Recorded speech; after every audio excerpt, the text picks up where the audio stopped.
और यूक्रेन और रूस के तनाज़े में लम्हा ब लम्हा सूरत हाल बदल रही है। ताज़ा तरीन सूरत हाल के हवाले से मजीद भी जानेंगे। मॉस्को में मौजूद 92 न्यूज के नुमाइंदे शाहिद घुम्मन हमारे साथ मौजूद हैं। शाहिद घुम्मन, बताइएगा सूरत हाल में किस हद तक बेहतरी के इम्कान हैं?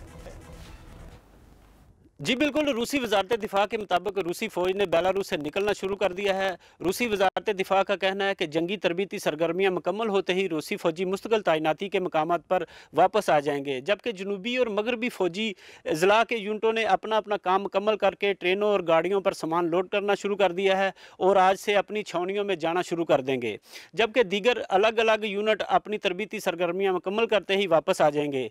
रूसी वजारत दिफा का कहना है कि फ़ौजी दस्तों की वापसी से मास्को और मगरब के दरमियान जारी कशीदगी कम हो जाएगी। दूसरी जानब यूक्रेनी वजीर खारजा का कहना है कि मगरबी इत्तेहादियों के साथ मिलकर डिप्लोमेसी से रूस के मुमकिन हमले को रोक दिया गया है। सफारती कोशिशें काफ़ी रोज़ से जारी थीं जो अपना काम दिखा रही हैं, ताहम रूस को सरहद पर मौजूद तमाम फ़ौज वापस बुलाना होगी। यूक्रेनी वज़ीर आज़म ने कौम को मुत्तहद रखने के लिए 16 फरवरी को यौम इत्तेहाद मनाने का ऐलान किया है। मुल्क भर में शहरी इमारतों पर कौमी परचम लहराए जाएंगे, कौमी तराने गाए जाएंगे।